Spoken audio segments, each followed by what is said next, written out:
Welcome to time 24/7. ఈ రోజు మనం వార్తాపత్రికలో వచ్చినటువంటి సమాచారాన్ని న్యూస్ను తెలుసుకుందాం. మనకి ఇక్కడ చూసుకున్నట్లయితే కన్నెపల్లిని ముట్టడిస్తాం, 60,000 మందితో వచ్చి పంపులు ఆన్ చేస్తాం. కేసీఆర్ మీద కక్షతో రేవంత్ రెడ్డి రైతులకు శిక్షణ వేస్తున్నాడు. 370 పిల్లర్లు ఉన్న మేడిగడ్డలో 2 పిల్లర్లు కుంగితే డ్రామా చేస్తున్నారు. కాళేశ్వరాన్ని వారం పాటు కేసీఆర్ కు అప్పగిస్తే తెలంగాణను నీళ్లతో తడుపుతాం. 1,00,000 క్యూసెక్కులు వృధాగా సముద్రంలో కలుస్తున్నాయని కామెంట్. కన్నెపల్లి పంప్ హౌస్ ను సందర్శించిన బీఆర్ఎస్ వర్కింగ్ ప్రెసిడెంట్.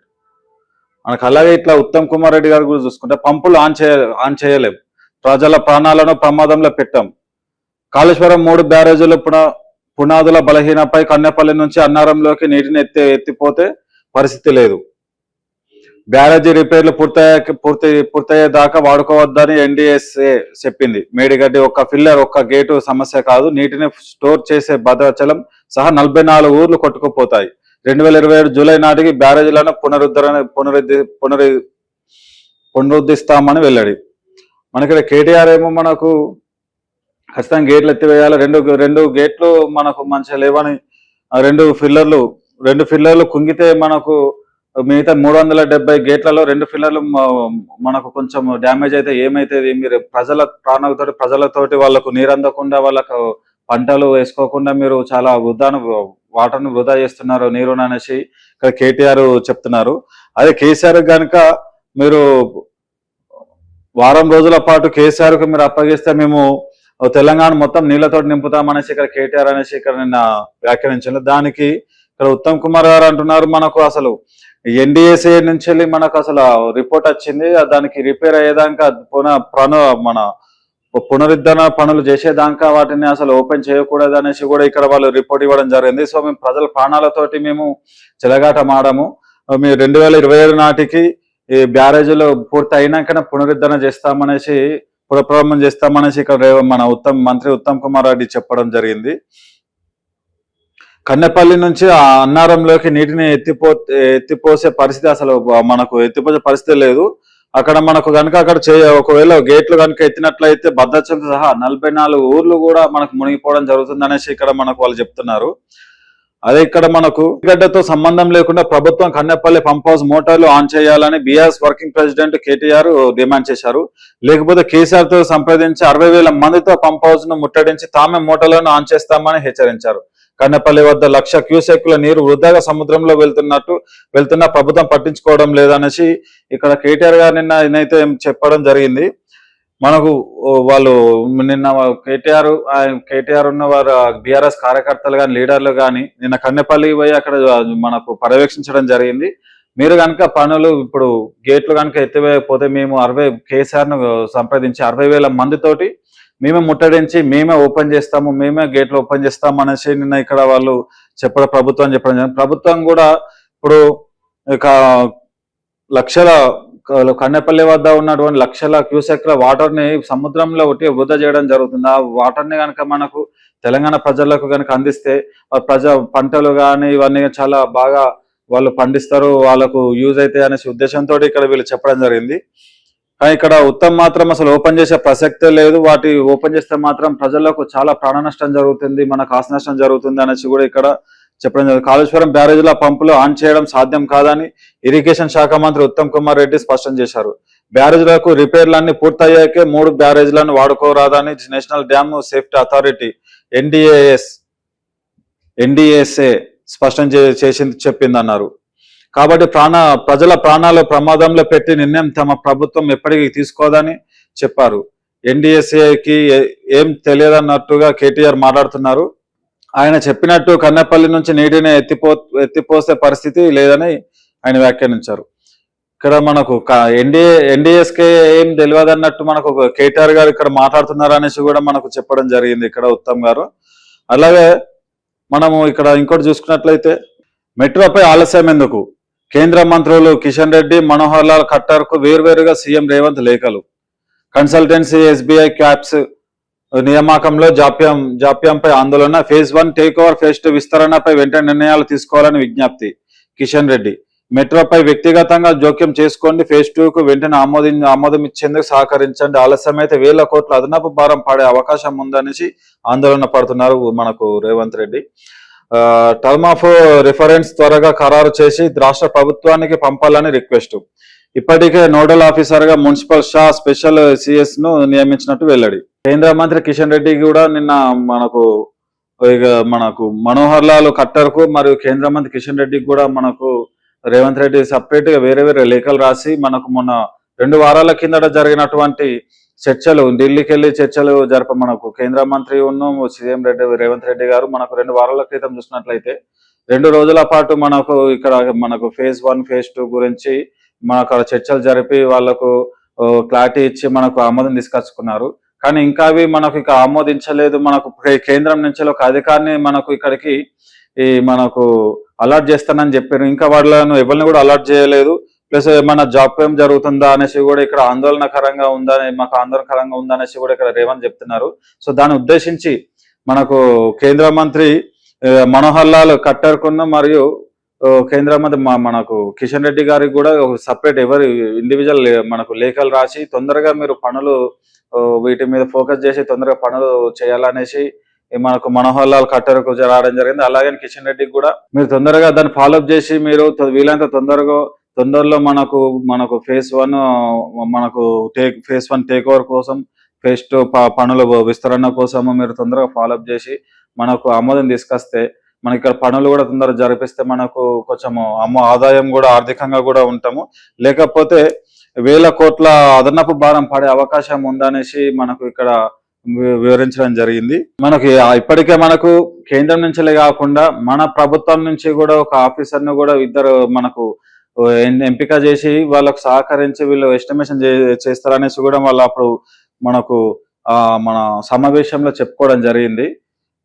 అట్లా అనేసి మనకు ఇక్కడ మన నోడల్ ఆఫీసర్ గా మున్సిపల్ స్పెషల్ సిఎస్ ను కూడా నియమించామనేసి కూడా వాళ్ళు లేఖలో పేర్కొన్నారు రేవంత్ రెడ్డి. ఈ ప్రాజెక్టు ఇకపై మరింత ఆలస్యం కాకుండా చూడాలని కేంద్ర ప్రభుత్వానికి సీఎం రేవంత్ రెడ్డి కోరారు. మంత్రులతో భేటీ అయి 2 వారాలు ఆగుతున్న మెట్రోపై తీసుకున్న నిర్ణయాలే ముందుకు సాగపోవడంపై ఆందోళన వ్యక్తం చేశారు. ప్రాజెక్టు ఆలస్యమైతే 1000 కోట్ల అదనపు భారం పడే ప్రమాదం ఉందని అన్నారు. ఈ విషయంలో కేంద్ర మంత్రి కిషన్ రెడ్డి వ్యక్తిగతంగా జోక్యం చేసుకోవాలని కోరారు. పెండింగ్ అంశాలపై ప్రత్యేక చొరవ చూపాలని విజ్ఞప్తి చేస్తూ కిషన్ రెడ్డితో పాటు కేంద్ర పట్టణాభివృద్ధి శాఖ మంత్రి మనోహర్ లాల్ ఖట్టర్ కు కూడా సీఎం రేవంత్ రెడ్డి ఆదివారం వేర్వేరుగా లేఖలు రాశారు. జూన్ లో జరిగిన సమావేశంలో నిర్ణయం తీసుకున్నప్పటికీ ఇప్పటి వరకు ఎస్బీఐ క్యాప్స్ ను అధికారికంగా నియమించలేకపోవడం చాలా ఆందోళనకరంగా ఉందనేసి ఇక్కడ రేవంత్ రెడ్డి చెప్తున్నారు. టర్మ్స్ ఆఫ్ రిఫరెన్స్ కూడా ఇంకా రాష్ట్ర ప్రభుత్వానికి పంపలేదు. దీంతో మెట్రో ఫేజ్ 1 బదిలీ ప్రక్రియ పూర్తిగా నిలిచిపోయిందన్నారు. దీనివల్ల మెట్రో రోజువారీ నిర్వహణలో కూడా అనేక ఇబ్బందులు ఎదురవుతున్నాయనేసి మనకు తెలిపారు. మనకు మెట్రో ఫేజ్ 1 కూడా మనకు బదిలీ చేస్తాము, మన గవర్నమెంట్ కి మనకే బదిలీ చేస్తామనేసి కూడా వాళ్ళు టేక్ ఓవర్ చేసుకోవచ్చు అనేసి కూడా వాళ్ళు ఆమోదించడం జరిగింది. మనకు 2 వారాల క్రితం చేసినటువంటి మనకు వీళ్ళ మీటింగ్ లో. కానీ ఇక్కడ అది కూడా మనకి ఇంతవరకు క్లారిటీ ఇవ్వకపోవడం కూడా మొత్తానికి పూర్తిగా నిలిచిపోయింది అనేసి, దానివల్ల చాలా ఇబ్బందులు అవుతున్నాయి అనేసి రోజు వారీగా నిర్వహణలో ఉన్నటువంటి మెట్రో ఇప్పుడు ఫేజ్ 1 మెట్రో చాలా ఇబ్బందులు కూడా ఫేస్ చేస్తున్నామనేసి కూడా ఇక్కడ పేర్కొనడం జరిగింది. మరి వీళ్ళంతా తొందరలో చేస్తే మనకు హైదరాబాద్ ప్రజలకు ట్రాఫిక్ కూడా మంచిగా తొందరగా మోక్షం వచ్చేసి వాళ్ళు రిలాక్స్ గా ఇంత ట్రాఫిక్ లేకుండా ఇంత పొల్యూషన్ కూడా మనకు తక్కువ అవకాశం ఉంటది. కాబట్టి మీరు కూడా కొంచెం తొందరగా నిర్ణయాలు తీసుకోవాల్సిందిగా కోరుతున్నాము. అట్లనే మజ్లిస్ అంటే భయమా ప్రేమ? ప్రభుత్వాన్ని ప్రశ్నించిన కేంద్ర మంత్రి కిషన్ రెడ్డి. ఓవైసీ కాలేజీ విషయంలో మౌనం ఎందుకు? హైడ్రా అంటే సామాన్యులకైనా బడ నేతలకు కాదా అని నిలదీత. మనకు ఇక్కడ కేంద్ర మంత్రి కిషన్ రెడ్డి ఏమంటున్నారు, ఇక్కడ ఫాతిమా కాలేజ్ ని మనకు కొంచెం అది రోడ్డుకు మనకు ప్రభుత్వానికి విరుద్ధంగా మనకు అసలు అది నిర్మించడం జరిగింది. మనకు హైడ్రానే ఓన్లీ సామాన్య ప్రజలను ఉద్దేశించి తీసిందా, లేకపోతే మరి వీళ్ళకు అధికారులకు ఇప్పుడు బలమైన పారిశ్రామికవేత్తలకు కానీ ఇప్పుడు లీడర్లకు కానీ హైడ్రా అనేది యూజ్ కాదా, వాళ్ళకు ఎందుకు భయపడి వెనుకపోతుంది అనేసి ఇక్కడ మనకు కిషన్ రెడ్డి గారు ప్రశ్నించడం జరిగింది. దానికి అట్లనే అక్బరుద్దీన్ ఓవైసీ నిన్న ప్రెస్ మీట్ లో కూడా చెప్పడం జరిగింది. ఒక విద్యా సంస్థ కూల్చివేస్తే 100 నిర్మిస్తామనేసి కూడా నా ప్రెస్ మీట్ లో చెప్పడం జరిగింది. బెదిరింపులకు వెనక్కి తగ్గేదే లేదు. ఫాతిమా ఓవైసీ విద్యా సంస్థల వ్యవహారంపై స్పందన. నిన్న అక్బరుద్దీన్ గారు వీటి గురించి కూడా మనకు ఫాతిమా ఓవైసీ విద్యా సంస్థల గురించి మీరు దీని గురించి ఎందుకు బెదిరింపులు వస్తున్నాయి, మీరు ఎందుకు కూల్చివేయాలంటున్నారు, మేము చట్టాన్ని మనకు అనధికారికంగా కట్టలేదు, మేము ఆమోదం తీసుకొనే మేము అన్ని రకాలుగా తీసుకొనే ఎటువంటి ఇబ్బంది లేకుండానే కట్టినాం, మేము ఎటువంటి కబ్జా చేయకుండా ఇది చేయకుండా కట్టినాం అనేసి కూడా వాళ్ళు అక్బరుద్దీన్ ఓవైసీ చెప్పడం జరిగింది. మీరు ఒక్క విద్యా సంస్థ కూల్చేస్తే మాత్రం మేము ఖచ్చితంగా ఒక్క దానికి ఒక్కొక్క 100 కడతామనేసి హైదరాబాద్ శివార్లో మరో అడవి సర్దార్ నగర్ అటవీ బ్లాక్ రిజర్వ్డ్ హోదా మహేశ్వరం మండలం మంకాల్లో 280 ఎకరాల గుర్తింపు, రియల్ ఎస్టేట్ కబ్జాలను అడ్డుకట్ట వేసేలా ప్రభుత్వ నిర్ణయం, ఫారెస్ట్ సెటిల్మెంట్ ఆఫీసర్ గా రంగారెడ్డి అదనపు కలెక్టర్ నియామకం. ఈ వారమే reserved forest notification, urban forest పార్కుగా అభివృద్ధి చేసే ఛాన్స్. కాంక్రీట్ జంగిల్ గా మారుతున్న హైదరాబాద్ నగర శివార్లో మరో ప్రకృతి వనం సిద్ధం కాబోతుంది. రంగారెడ్డి జిల్లా మహేశ్వరం మండలం పరిధి మంకల్ గ్రామంలోని 100 ఎకరాల అటవీ భూమికి రిజర్వ్డ్ హోదా కల్పించేందుకు రాష్ట్ర ప్రభుత్వం కీలక నిర్ణయం తీసుకున్నది. శంషాబాద్ డివిజన్ పరిధిలోని సర్దార్ నగర్ ఫారెస్ట్ బ్లాక్ ను రిజర్వ్డ్ ఫారెస్ట్ గా మారుస్తున్న పర్యావరణ అటవీ శాఖ ఉత్తర్వులు జారీ చేసింది. 280 ఎకరాల విస్తీర్ణంలోని ఈ అటవీ భూమిపై ఇకపై ప్రభుత్వ రక్షణకు ఉండనుంది. నగరానికి సమీపంలో ఉండడం, రియల్ ఎస్టేట్ జోరుగా సాగుతుండడంతో మహేశ్వరం, శంషాబాద్ ప్రాంతాల్లో భూముల ధరలు అమాంతం పెరిగాయి. ఇప్పుడు మనకు ఇది శంషాబాద్ సర్కిల్లో ఉన్నటువంటి మనకు సర్దార్ నగర్ సంబంధించిన అటవీ మనకు ఈ ఫారెస్ట్ 280 ఎకరాల్లో ఉన్నది. దీని ప్రస్తుతం ఇప్పుడైతే మనకు ప్రభుత్వం అయితే దాన్ని టేక్ ఓవర్ చేసుకొని మొత్తం దాని సెక్యూరిటీగా కూడా మొత్తం మన ప్రభుత్వమే చేసుకుంటేది, ప్రభుత్వం హ్యాండ్ ఓవర్లోనే ఉంటుంది. ఎటువంటి ఈ అధికారులు కానీ ఎటువంటి ఎవరైనా కానీ మనకు రియల్ ఎస్టేట్స్ ఎవరైనా కానీ దాన్ని కబ్జా చేసుకొని రియల్ ఎస్టేట్ గా మార్చి ఫ్లాట్లు చేయాల్సిన అవసరం చూడకుండా తప్పుదారి పట్టియకుండా ప్రభుత్వము దాన్ని కఠినంగా తీసుకుంటుంది అనేసి ఇక్కడ వాళ్ళు చెప్పడం జరుగుతుంది. అట్లనే వాటికి ఈ వారమే reserved forest notification urban forest పార్కుగా అభివృద్ధి చేసే ఛాన్స్ ఉందనేసి వాళ్ళు చెప్పడం జరిగింది. కానీ ఇక్కడ చూసుకుంటే మనకు ఏటీసీ ఐటీఐ స్టూడెంట్స్ కు మస్తు డిమాండ్, దిగ్గజ కంపెనీలో కొలువులు. మనకు ప్రభుత్వం మరియు ప్రైవేటు సంస్థలు కలిసి ఇక్కడ జాబ్ మేళా అనేది పెట్టడం జరుగుతుంది అన్నమాట.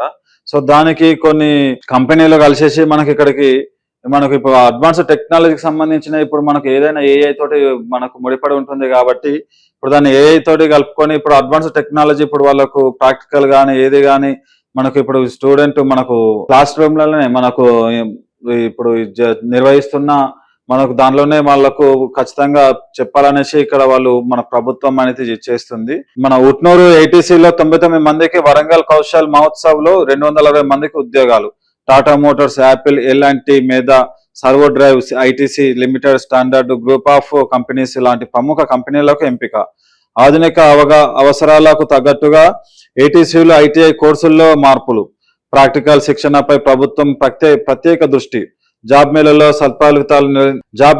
సత్ఫలితాలను ఇస్తున్న సర్కార్ ప్రణాళికలు. ఇక్కడ చూసుకున్నట్లయితే ఇప్పుడు ప్రభుత్వ ప్రైవేట్ భాగస్వామ్యంతో నిర్వహిస్తున్న జాబ్ మేళలో వృత్తి విద్యా కోర్సులు అభ్యసిస్తున్న యువతకు డిమాండ్ పెరిగింది. కొద్ది రోజులుగా పలు జిల్లాల్లో జరిగిన ఉద్యోగ నియామక ప్రక్రియలను పరిశీలిస్తే మారుతున్న పారిశ్రామిక అవసరాలకు తగ్గట్టుగా అభ్యర్థులు తమ నైపుణ్యాలను మెరుగుపరుచుకుంటున్నట్టు స్పష్టమవుతోంది. అడ్వాన్స్డ్ ట్రైనింగ్ సెంటర్లు, ఏటీసీలు, ఐటీఐ విద్యార్థులు ఈ మేళలో పెద్ద ఎత్తున పాల్గొని కార్పొరేట్ సంస్థల ప్రతినిధులను ఆకట్టుకున్నారు. కేవలం మెట్రో నగరాలకే పరిమితం కాకుండా గ్రామీణ వెనుకబడిన ప్రాంతాల్లో యువతకు సైతం స్థానికంగానే ఉపాధి అవకాశాలు లభిస్తాయి. మనకు ఈ సిటీ కార్పొరేట్ సంస్థలనే కాకుండా కార్పొరేట్ సంస్థ మనకు ప్రతినిధులు వీళ్ళ కాకుండా గ్రామీణ ప్రాంతాల నుంచి వెళ్ళి కూడా మనకు చాలా మంది ఇప్పుడు ఐటీఐ చేసిన వాళ్ళు, మనకు ఏటీసీలు తీసుకున్న వాళ్ళు, మనకు అడ్వాన్స్ వాళ్ళ టెక్నికల్ గా చేసిన వాళ్ళకు కూడా ఇప్పుడు అధికారులను ఇంటర్వ్యూ చేస్తున్న అధికారులను కూడా వాళ్ళను ఆశ్చర్యపరిచే విధంగా వాళ్ళు ప్రాక్టికల్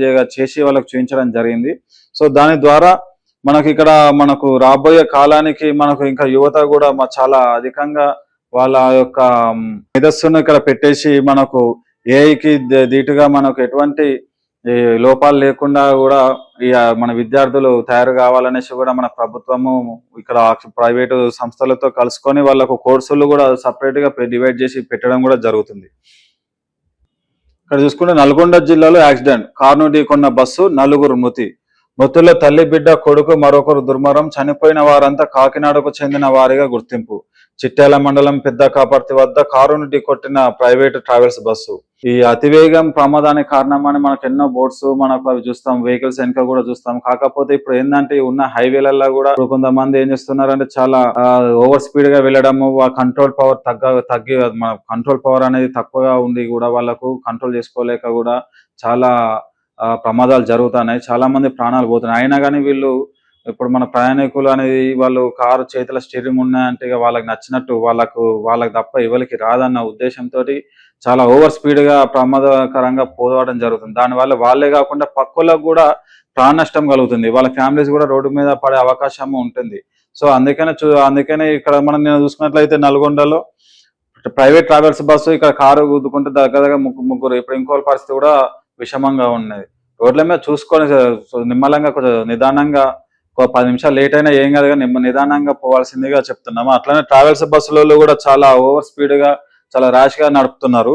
మనకి హైదరాబాద్ చూసుకున్నట్లయితే నైట్ అయిందంటే మనకు ఒక 8:30 అయిందంటే మొత్తం ప్రైవేట్ బస్సులు ట్రావెల్స్ బస్సులు వస్తాయి. ఇక్కడి ఆంధ్రాకు కానీ వేరే కాకినాడ అటు ఇటు పోవడానికి. సో వాళ్ళు ఎంత ఇదిగా నడుపుతారంటే చాలా ఘోరంగా నడుపుతారు అనమాట.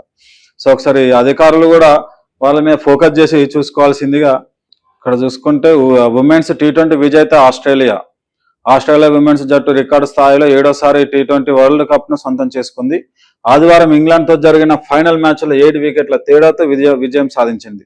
టాస్ ఓడిన ఇంగ్లాండ్ 20 ఓవర్లలో 150 పరుగులకు 4 వికెట్లు నష్టపోగా తర్వాత ఆస్ట్రేలియా 17.1 ఓవర్లలో 3 వికెట్ల నష్టానికి 154 పరుగులు చేసి మనకు ఇప్పుడు 7వసారిగా T20 ఉమెన్స్ వరల్డ్ కప్ అనేది నిన్న గెలుచుకోవడం జరిగింది. ఇవాల్టి న్యూస్ మరొక వీడియోలో మరొక పేపర్ తోటి మేము ముందుకు వస్తాను. మీరు చూస్తున్నాను టైమ్ 24/7. Thank you. షేర్ చేయండి, లైక్ చేయండి, సబ్స్క్రైబ్ చేయండి. మరిన్ని వీడియోల కోసం బెల్ సింబల్ పై క్లిక్ చేయండి.